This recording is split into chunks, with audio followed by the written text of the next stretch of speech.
Welcome to Business and Wealth Strategy. My name's Karen Newton, and my guest today is Jonathan Millard.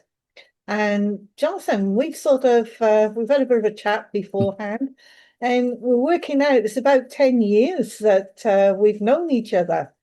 On Yeah, and yeah. off. We've moved in similar circles. Similar circles and circles next to each other. Firstly, thank you, Karen, for having me on your podcast. It's a privilege to be on your podcast this evening and catch up with you. Yeah, like you say, we've been in a number of different circles, um, crossed paths a couple of times in different setups as well, and yeah, I always followed what you're doing here as well, and sometimes with a little bit of envy because I missed out when I should have stayed the program, Ah, and chances were good. things might have been a little bit different. So, but there we are, there we are. Now, you've got a logo behind you, microphone with a moustache. And when I first met you, I remember the moustache. And that was to do with boxing. Was it boxing? Boxing and well, ring announcing. I think the idea was obviously that when I was have a gimmick, I think that's what wrestlers call it, and I was involved with some sort of wrestling promotions and MMA, and to have a gimmick was to have this curly mustache. I thought it kind of fitted like the big tops and the circus ringmasters that of old that you see in the books and with their red jackets and their top hats and the big curly Yeah. mustache. So I thought, well, if I can grow one, I'll see. So I did grow one, and yeah, so it was sort of like a bit of a calling card for people because they go, oh, a mustache, where are you, mustache MC, and yeah. I can't get rid of it now because it's the mustache is gone. Yeah, it stopped after COVID. This just carried on because everyone recognized it, and it was once you get to a certain point of brand and brand recognition, you kind of just Yeah. you could change it. I could change it, but it would take another 10 years or so for people to get traction and go, oh, right, it's different now. But they know who I am. They know what I deliver when I go into the ring and work. And are you still doing the ring work now? I am. I am. Yeah. So been a ring announcer for 17 years now in July.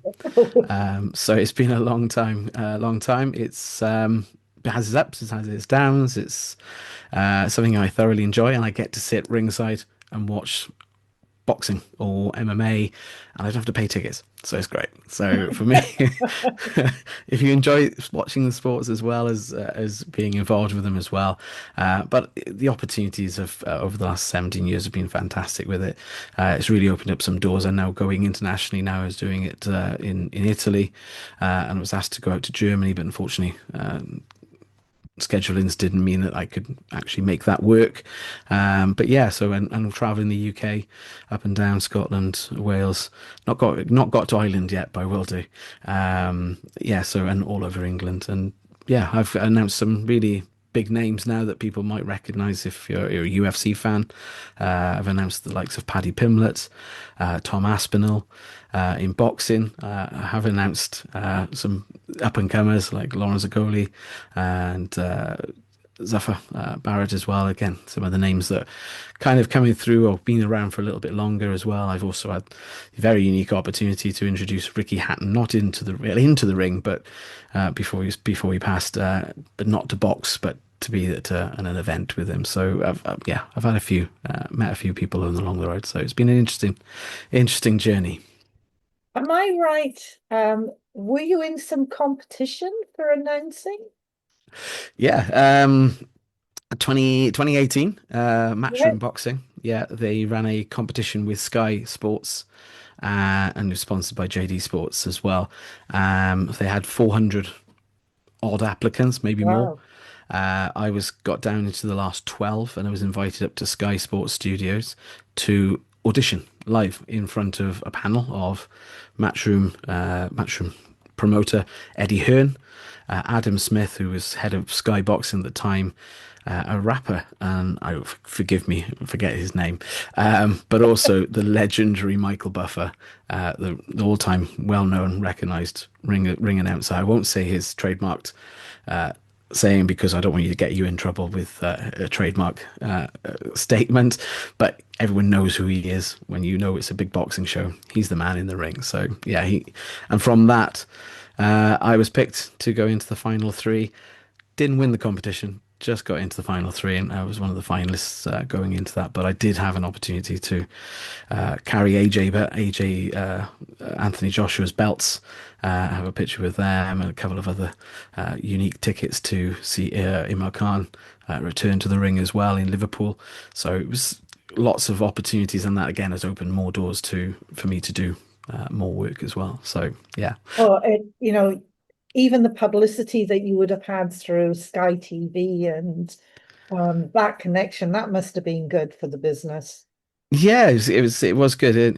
But then we hit a massive lump in the road, which was COVID, Yeah. and the boxing show stopped. Well, apart from the closed door stuff, and then being where we are, I mean Wales. I'll say that not a lot happened in Wales during COVID.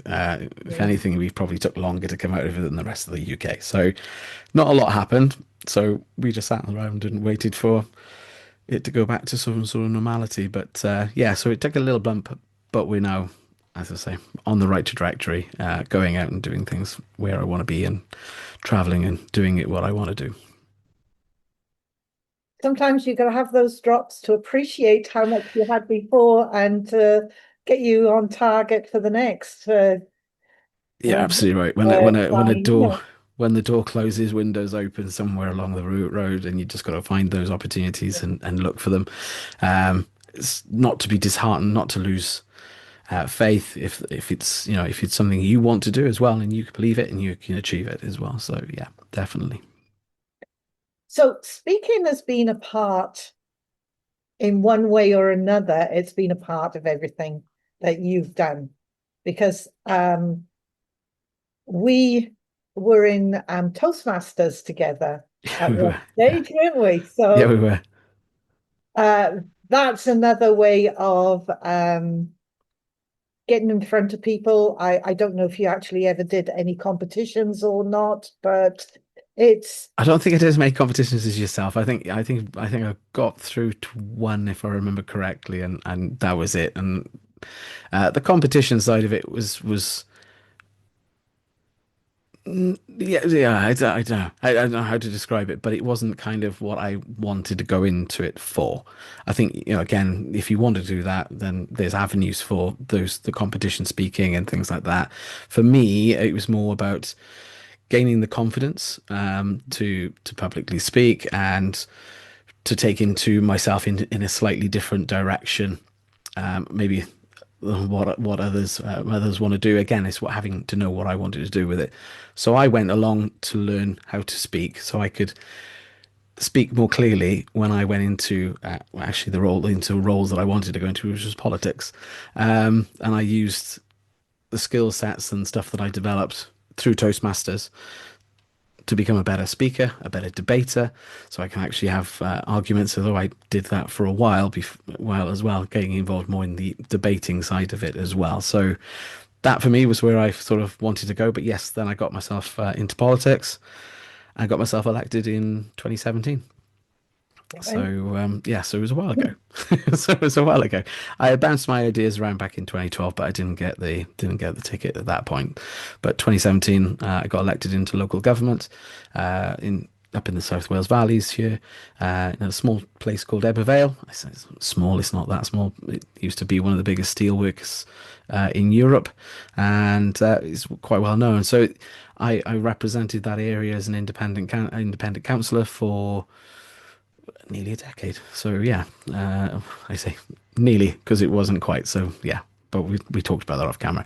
But realistically, I'm still independent. I'm still thinking what's going on and trying to represent this area and give back to the people of the area and make sure that they have what's is available to us here and make sure that their voice is heard and having those arguments or speeches at public openings or debates within the chamber, although most of that is now virtual, which makes it a bit more difficult, but still good to have good to have a good argument with someone about it and try and make sure that you're finding common ground, trying to move things into the way of getting us.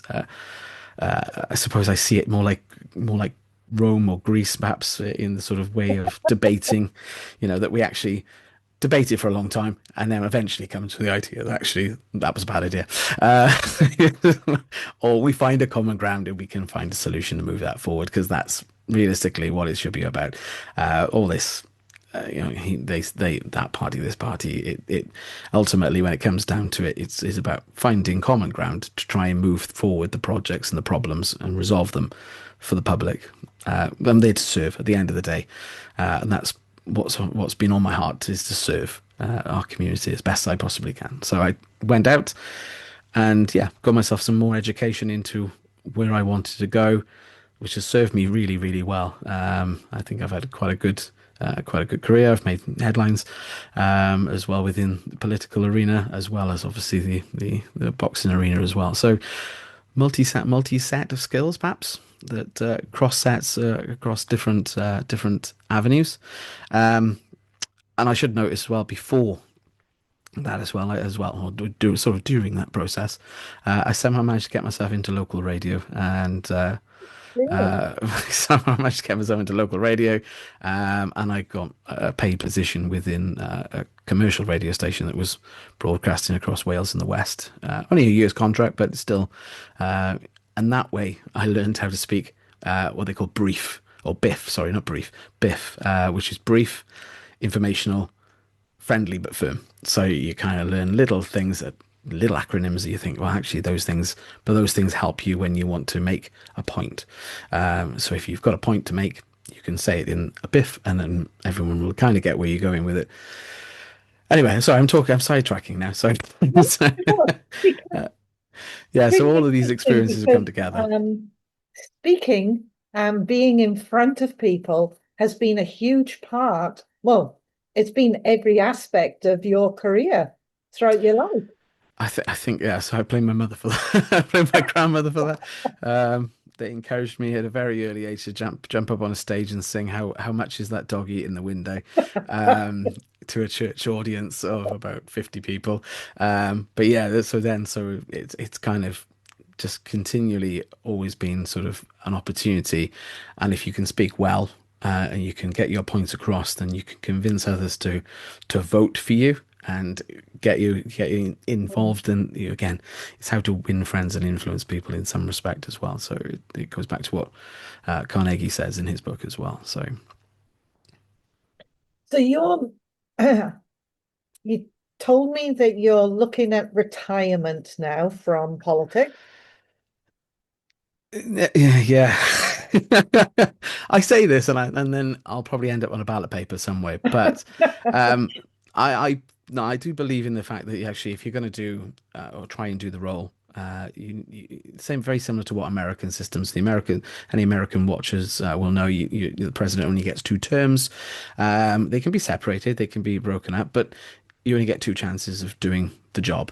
And I think if you haven't achieved what you wanted to achieve, or you can't do any more, then perhaps it's time to sort of say, thanks very much. I've tried to serve as best I can. I've come to the end of what I can do, and I think it's good then to have fresh heads come in, new ideas, new ways of thinking, and new ways of dealing with problems. And when you look at some of your councillors and some councils across the UK, and there've been members that have been there for 30, 40 years. They've made careers out of it, and I'm not knocking them for doing that. What I'm saying is that I don't agree with that myself personally. I think, if you're going to serve your community, serve it as the best you can.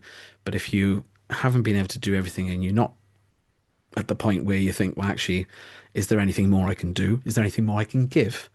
Then you should sort of say, thanks very much, and hang up the boots. So yes, that is my intention, to retire from politics. Probably still be involved somewhere in the background, perhaps, but you still have a care and an interest in your area, where you live, and where you pay taxes and everything else. You don't want to, you don't want to just sign off and just say, "Oh, do whatever you like." You still keep an eye on abreast of all those situations that are going on, and then from there, hopefully, I can sort of say maybe even guide or move into the sort of more mentoring role, which is again something that I can bring. I have a lot of experience, as we've already pointed out, so far with this as well, and knowledge as well of what's happened before, so that I can kind of perhaps steer or guide some people with hopes and ambitions of serving their communities, so that they don't fall into the same traps that I have as well. So apart from maybe guiding in the other politicians or hmm boxing some ears with some of the other politicians, um, what's next for Jonathan?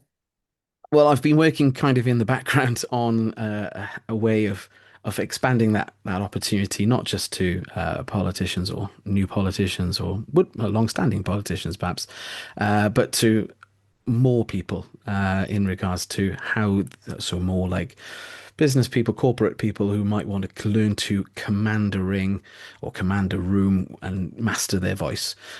So I've set up a program. Set up a program which is called Oracy Masters or Oracy Mastery, which is the name of the book which I've written, and it focuses on five pillars that we want that I think are very important. So the first one is vocal authority. So again, making sure that you develop a voice that is strong but also yours. You don't want to sound like anyone else when you step up into the role. Also, then the second pillar is confidence in delivery, or confident delivery, as I've just nicknamed it. So again, learning how to master your stage, how to control your self in front of an audience. Storytelling and structure. It's all very well having great stories. AI can write you some fantastic novel pieces, scripts, and speeches. But if you don't know the structure yourself, and if you're not involved in how that creation comes together, you're just reading from a piece of paper, and people will know. They will gain that they know when they're not being talked to authentically, which is why storytelling and structure is so important as well. Commanding a presence, obviously, as well is the next step of my pillars, fourth pillar in the book. Again, speaking of body language, how you present yourself. Do you where you move to, when to move to? I know you'll remember that one. We used to talk about that, and used to say to some people when we were watching speeches come back that stop pacing, stand still, Yeah. deliver it or purposely move, and when you move at the right time. And then obviously the last one is actually audience mastery, controlling the audience so that they know when to expect to laugh, when to expect to applaud, when to expect to interact with you as well. So it's a book that I've developed, as I say, over the last 6 months or so, with a lot of input from. Actually, I started writing this back in COVID, and I just sort of had the pieces of paper floating around, and I've just started working through those in recent times, thinking about the future and where I'd like to go. So yeah, so I put that together as a program, as a book, all available free of charge. Online as well. You can get that from our website. I sound like Donald Trump when I say that.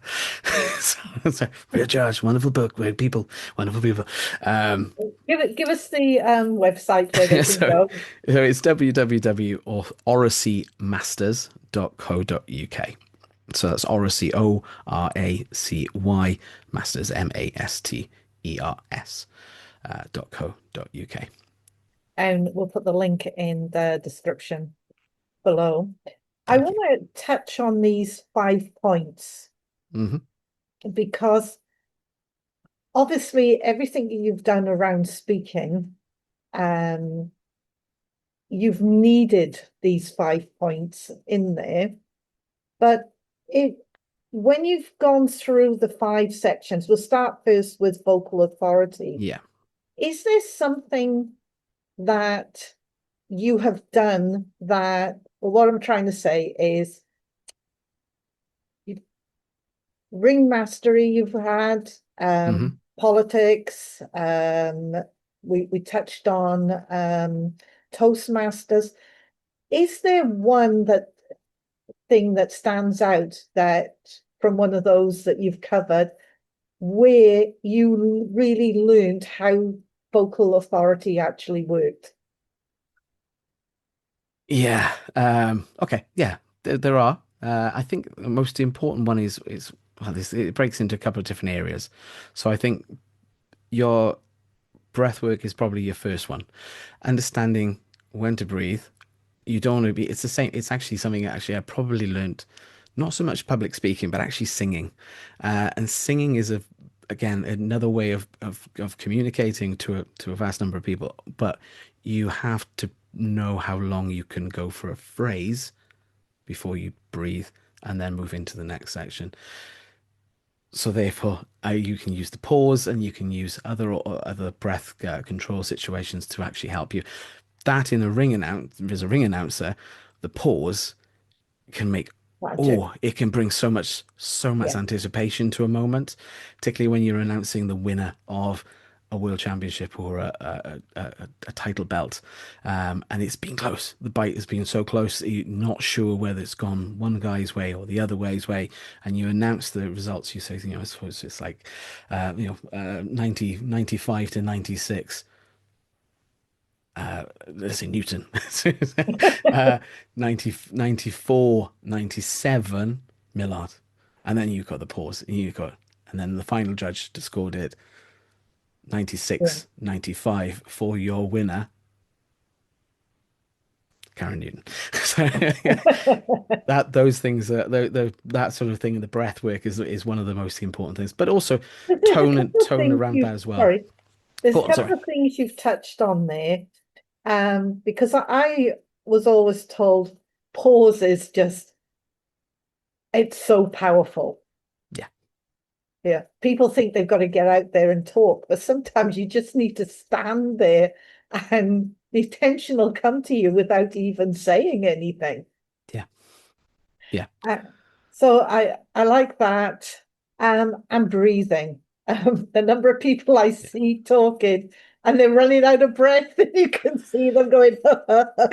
Got to get to the end of the line sentence before I finish what I'm supposed to say, and I've got to say it all before I'm going to go too fast. Otherwise, I'm going to get then and then Yeah, yeah, that's it. That's sort of it. So yeah, so again, trying to educate you on how to make that work and the way to go. Not educate you, obviously, Karen. You're a great public speaker yourself, so that's the other thing. One of the other key things for vocal authority, I think, is projection. And a lot of people I'm don't weak. realize that one. I'm quite weak actually. I'm not a big I'm not a big voice when it comes Yeah, to things, particularly if I'm a little unsure about something. And that again comes from building your confidence in regards to actually being able to say, well, actually, I know, even I'm not 100% on this, I can still articulate. So that's the other one, and yeah, project, because it's all about the articulation in regards, particularly when it's pronunciation. Very difficult when you're announcing foreign names in the ring, yeah. or you're trying to say something that you don't quite understand, trying to understand it quickly whilst reading it through while other people are having their conversations as well, or going to the source and trying to find out exactly what's going on. So yeah, projection, Oh, articulation, I struggle with that. I breath. love mics because I remember Toastmasters and they give you feedback, and everyone was, you've got to speak louder. And I'm thinking, I'm talking as loud as I can. So, yeah, that Yeah, projection. So, the second one we had was confident delivery. So, yeah, I know that can be pretty nerve-wracking, especially the first time you're doing something. Once you've done it a few times, yeah, you get a bit more confident. I'm one of those persons who believes that it's good to be nervous before you go in front of an audience, because yeah, then you'll focus and you'll deliver better to the audience. But I have seen some people who sort of get on the stage and can't go any further. They yeah. lose their track. I was at an event and the guy was so nervous, he actually fell getting on the stage, which didn't help very Oh, much. bless him. And then it was just disastrous from there Yeah. on. So, Okay. yeah, Yeah.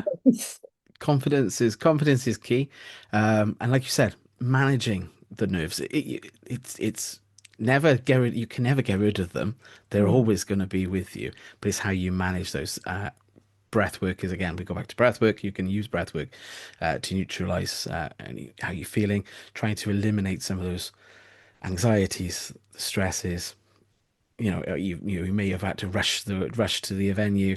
You've got that anxiety. You've got to rush on down stage, and you just need a few minutes just to cool, calm, collect yourself, and let the nerves don't leave you. They never leave you. And even when I'm Mm. doing ring announcing now, people say, "Do you get nervous?" I'm like, absolutely get nervous. I still get nervous, even though I can walk in and kind of do it now off the street. I still get nervous.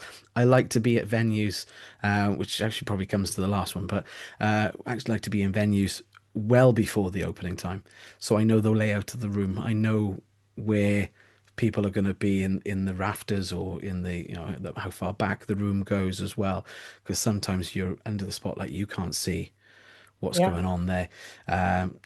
The same in chamber. If you're in, when you're in a political setting, it's good to know where people are sitting, so you can, if you've got a point and you want to direct that point to that person, you can know yeah. exactly where to point and where to where to prod, and get the I response, mean and get the you. yes, you down there in the front who said no, you're not allowed to have Yeah. an extra £1,000 for spending on uh, highway cleanliness or something like that.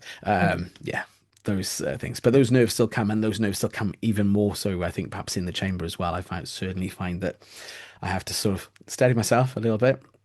One of the techniques I learned actually from a very older counsellor, which unfortunately we can't do anymore because it's all virtual now, but was to actually use the stand up pause. Again, Yeah. another pause, but purposeful movements mean that actually you can move on, which again comes into the sort of storytelling aspect, I suppose, which is the next The step as next well. one we're going to discuss. Yeah. Yeah. So I'll leave you ask you my question, and we'll come back to that. So, storytelling. That makes Storytelling. it memorable for people if they can relate to a story. Now, you've been with me at Toastmasters, Oh yes. and I know that you've been there when I've done some competition as well. Yeah. And I had a pretty bad car accident. And I tell a story about how what happened with the accident, basically learning to walk again.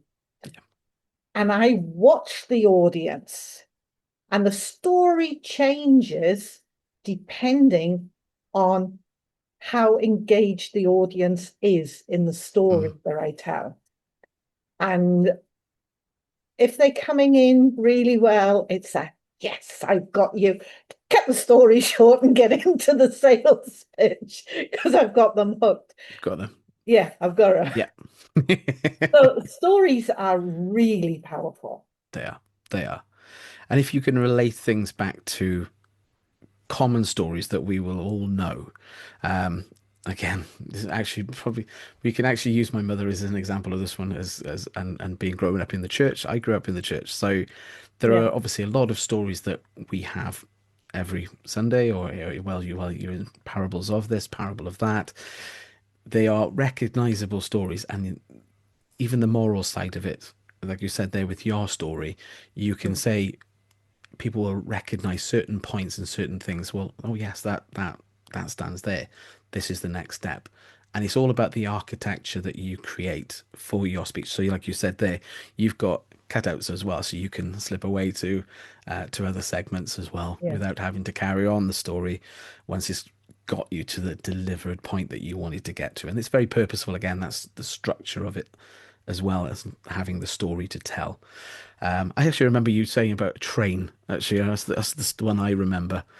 You talking about was a the train. fairy godmother and the magic train. There you go. There you go. So the And stories, that is a boring subject all about compound interest, but but people it, remember the story. but it's stuck. But it's stuck, and that is how.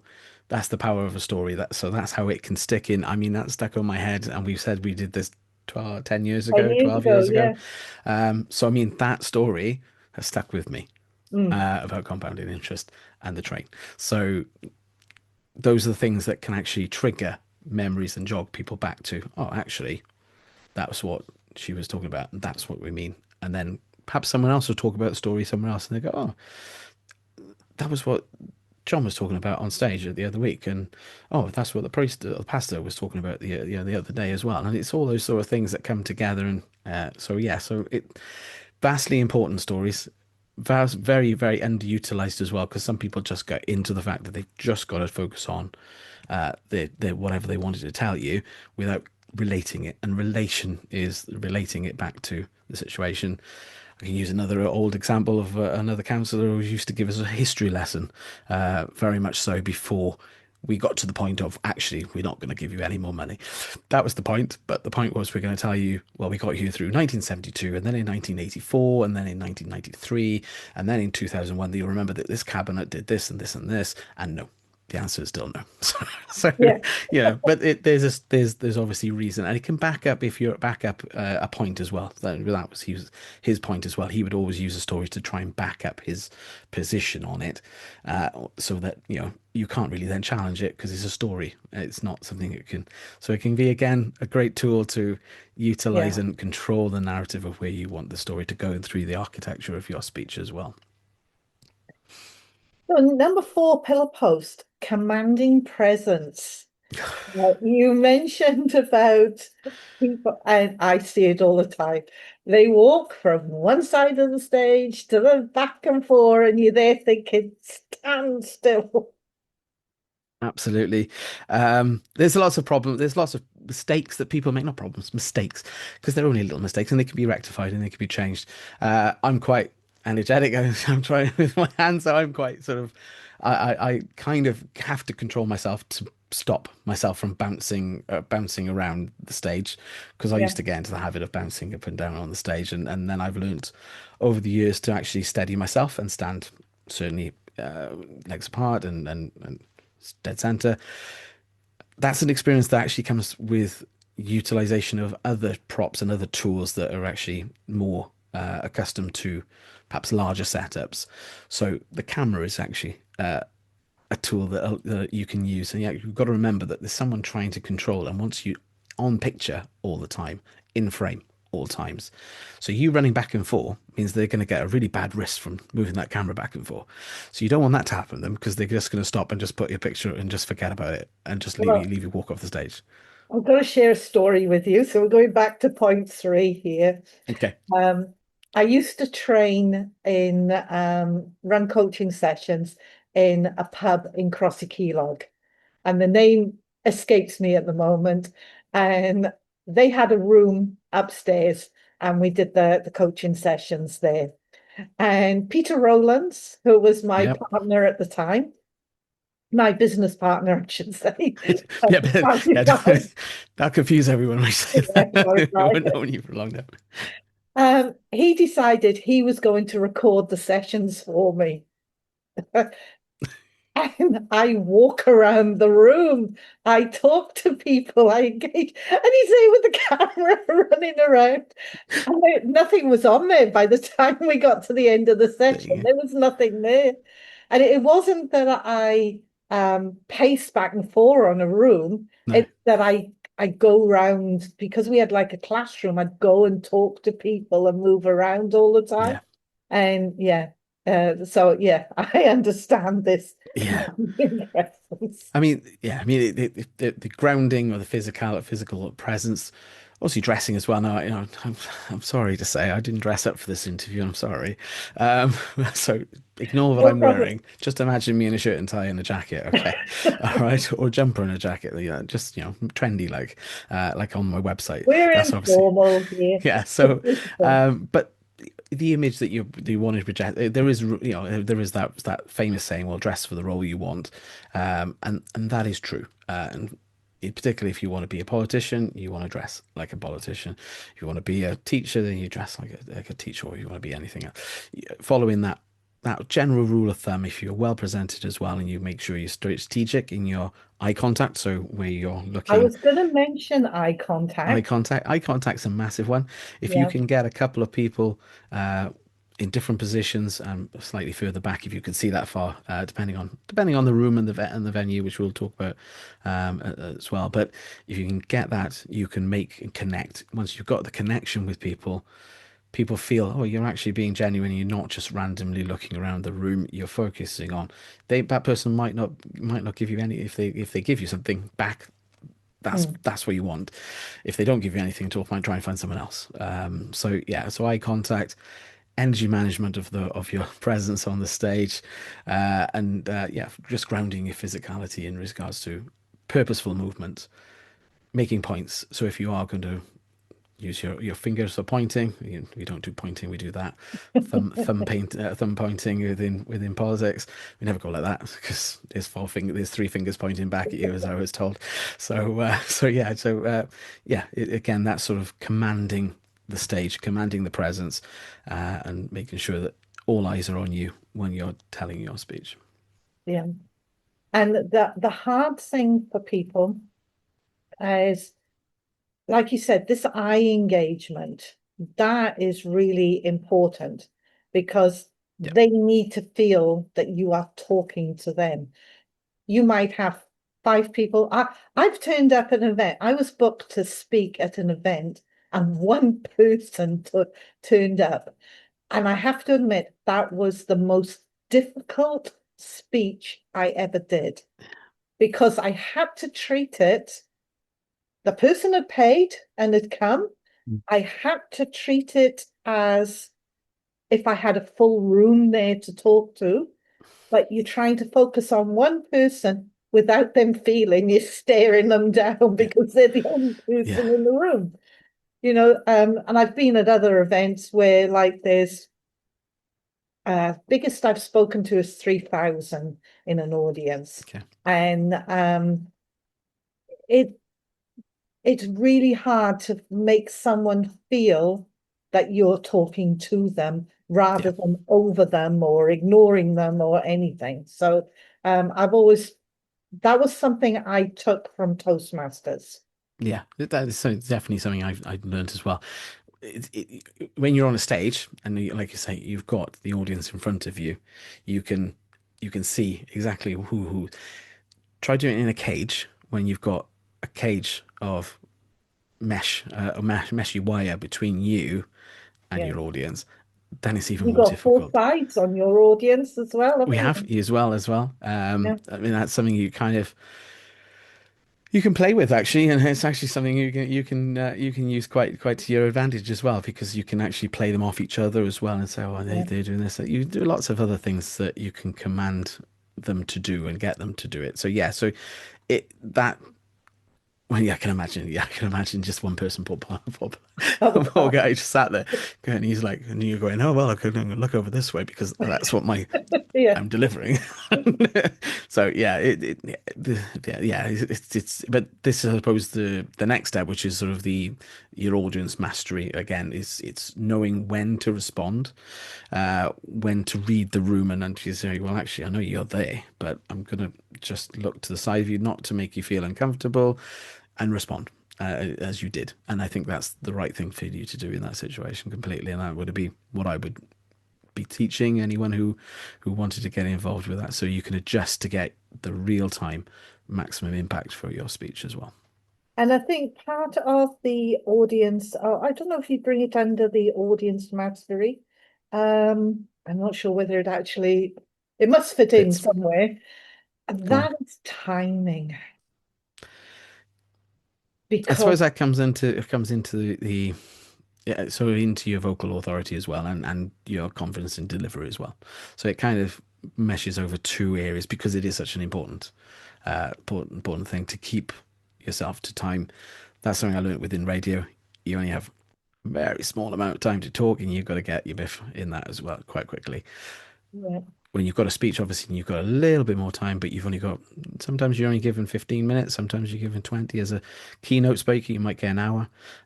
So again, it's having that timed down to doing what you need to do. So yeah, time is important, Karen. You're absolutely right. I remember being at an event and I had been booked to speak for 40 minutes. Okay. And there were pre-speakers, other speakers. I was the main speaker at the event. Each of the speakers in front of me went over time. And the organizer kept coming back to me and saying, can you cut your speech down? Can you cut your speech down? And I got to the stage where I was being given 15 minutes to pack a 40-minute presentation down to 15 because they had no option. They had to be out of the room at that time. Wow. Okay. And I was saying, I can't cut it down anymore. I've done Yeah. a lot, like you said, when you're prepared for something, you can take sections out. But to Yeah. suddenly go from a 40-minute speech to a 15-minute because the people in front of you hadn't stuck to timing, Yeah. yeah, I found that really, really difficult to cope with doing that one. Yeah. I think again, for anyone who wants to be a speaker and be on stage, timing is so important. Not only just for your speech to make sure you're on time, which you've ultimate respect to anyone else who follows on to you. Mm. And it's the same. I've worked with comedians as well, so I can say actually, when you talk to a comedian and you say to them, "I need you to go for 8 minutes," and that's it, 8 minutes, and then otherwise the other person afterwards doesn't get their time, doesn't get all the thing. And when you've got someone who's a rambler who just wants to go on, this is where they've just gone off and on and on. It's disrespectful to the people who follow on. And I think that's kind of, a lot of people don't realize how disruptive it can be just being a minute or two late. Now that's one thing we did do in Toastmasters quite a lot, obviously, was We did, yeah. work into the time structure as well. And that's something that actually is in there somewhere, but I can't remember exactly where. But timing, using the lights, if you want to use a light system, can be a real big help to make sure that you're on track to get someone at the back of your room with just their phone up. You can change the colors on the screen to tell you when to stop, when you've got a minute left to wrap up, so you come off at the right time. Mm. Yeah. And one thing I've just thought about with audience mastery, Hmm. and that is, you touched on it earlier. If the audience are going to laugh, you have to allow, first of all, time for the joke to fit in and Yeah. for them to absorb it, and then time to actually laugh. And you sort of stood on the stage thinking, did that one hit its point or not? Jokes can be tricky. Jokes can be tricky, generally speaking. But even if you can, well, one of the tricks that I mastered, one of those, actually, you let a joke set and then you let it set again. So you let the first go and you kind of then make some sort of facial expression to go, did you get it? And then it'll either either laugh again, or hopefully they'll just go no, which then allows you then to segue into your next part of your speech, so you can move forward. Say, okay, well, that one, I'll leave you with that one. Let's go over here now. Let's talk about what I want to talk about over here. Bring it back in, perhaps at a later stage. Jokes, it can be tricky. Not something that, all the best man speeches start with a joke, don't they? So, so no, they don't. But yeah, landing jokes can be difficult and tricky, particularly if you're not not word clever. That's not the right word. Or fey with delivering jokes, and comedians spend Yeah. months, years trying to get jokes that will actually work.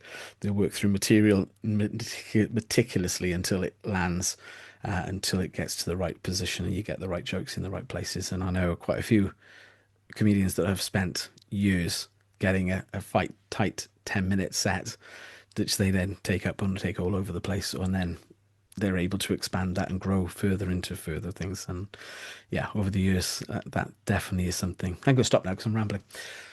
Yeah. No, you're I okay. suddenly realized I was rambling. I'm going to stop. So But we are getting to the end of time here now, so I do need to wrap this up to keep us on time. Um, Oracy Mastery. yeah, Would you like to give us the link again where people are able to get hold of that? absolutely. So www.oracymasters.co.uk. So that's ORACYMASTERS.co.uk. Thank you. And how can people get in contact with you or connect with you? We're on. Well, we've set up an Instagram with Oracy Master. You can go that way if you're into Instagram. There will be more content available as well through that. But if you just want to just drop me a quick email, say hello@oracymasters.co.uk, and I'll get someone to pick that up, or either my receptionist or assistant, or whoever, or me. So I'll come back to you as quickly as we possibly can. And of course, you can download the book at any time. It's available there free of charge for you to have a little read and peruse through, with a couple of bits of more information about the program that I'm offering as well. I am looking for a small group of cohort to start off with. So if anyone's interested in that, then please drop me a line. Perfect. I have really enjoyed. I've had a good fun, and I've had a nice laugh here with you tonight. So it's been a really enjoyable session. I'm wishing you the best of luck with RC Mastery. It's a very important subject for anybody who just wants that confidence to be able to talk to someone. Yeah, And it is. I'm looking forward to, maybe the moustache is going to come back, is it? Maybe not. Maybe I'll send you a picture just so you can have a picture. I did try to grow something out, and it just, my daughter doesn't like it either. She's 11. She's very much, no, no, Dad, you need to get, when the beard gets too long, it's no, you need to shave that off now, Dad. Off you go to the barbers. Gone. Jonathan, thank you. It has been a delight talking to you this evening. No, it's been my pleasure. Thank you very much for having me on your podcast again, Karen. Thank you. Disclaimer. The information shared in this podcast is for educational and informational purposes only. It is not intended as financial, investment, legal, or tax advice and should not be construed as such. I am not a licensed financial advisor, and the strategies discussed are based on personal experience and general market knowledge. Always do your own research and consider your individual financial goals, risk tolerance, and personal circumstances before making any investment decisions. I strongly recommend that you consult with a qualified financial advisor or licensed professional before acting on any information discussed in this podcast. Investing involves risk, and past performance is not indicative of future results. By listening to this podcast, you agree that the host and associated entities are not responsible for any losses or damages arising from the use of this content.